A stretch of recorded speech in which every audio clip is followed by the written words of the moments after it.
Number 10. Did you lose any friends? Why would you ask them to relive something that they had to deal with? It can bring up a lot of emotion for someone who has lost someone, and you don't know what the deal is with them. Some of these folks feel that the loss of their friend is their fault, so they really struggle with that. I lost my best friend to an accidental drug overdose, and I still wonder what I could have done differently to this day. So that's really not a cool question to ask. I can't imagine losing someone. I was close to them. They died in combat, and I was there when it happened. Something that you can't unsee. This question can stir up a lot of emotion, shame, and guilt. They really struggle because they felt that they weren't able to do anything about it, or they felt that they're at fault. Another thing it does is it reminds veterans that they are alive and their buddies aren't. So my question is, why would you ask that, and why do you even care? Number 9. Have any of your friends ever committed suicide?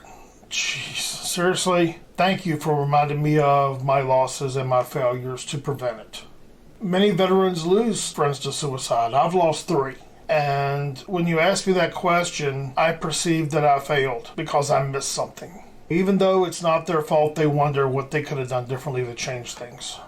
I hear of a veteran suicide about once a month from my clients. They've lost somebody, and I have to help put themselves back together and listen to them discuss what happened and how they perceive their failures.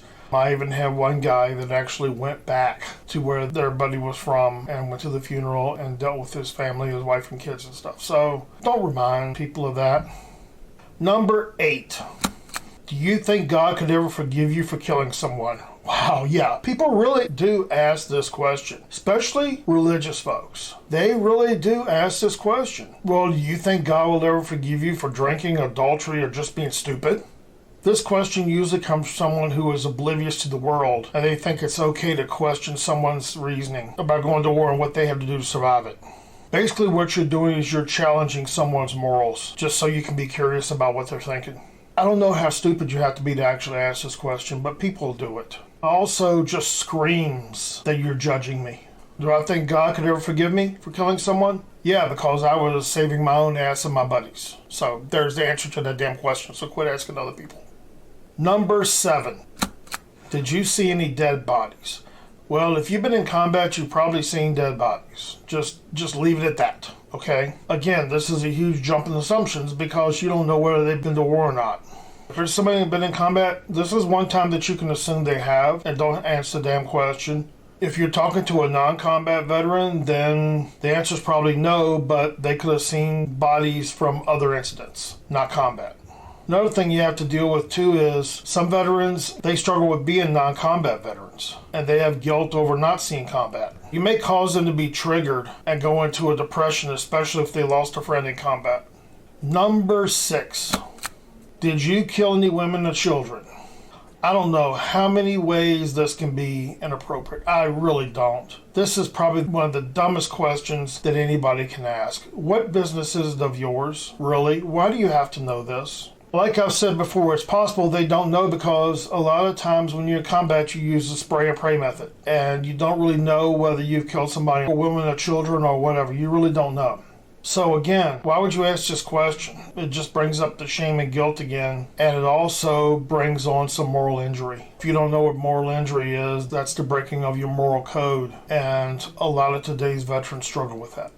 One of the big things is our country frowns on killing someone, especially women and children. But my question is, would you kill someone if they were threatening your family and friends? This is exactly what we deal with in combat. If a woman or a kid was standing there pointing a weapon at you or had a suicide vest running towards you, would you kill them to save yourself and your friends? My guess is you would. So don't judge people that have been in combat for doing this. There are so many ways that our enemies conduct psychological warfare, and that's one of them is using women and children. They use our morals against us. They feel that women and children are expendable to them. You know, I know someone who had to shoot an 8-year-old kid that had a suicide vest on. He'll cry and lives with that every day. So just don't bring that up. Don't ask that question. It's really so inappropriate, and people do ask that question because they don't think about what they're doing to other people when they ask these questions. I guess at the end of the day, the thing should be, why would you even think to ask them that question? Why would you even think it? and it's probably because you're nosy and curious. So just don't.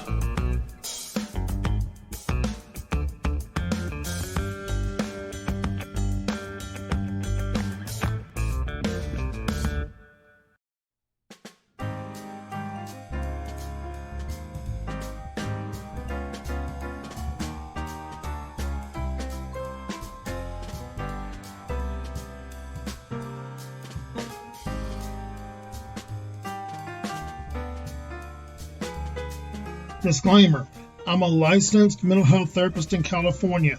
If you're searching for mental health help, please reach out to someone in your state. If you're within California, you can reach me at the email below. And if you're interested in coaching anywhere in the United States, you can reach out below also. These videos are for educational purposes only, and if you're thinking about suicide, please reach out and call 911.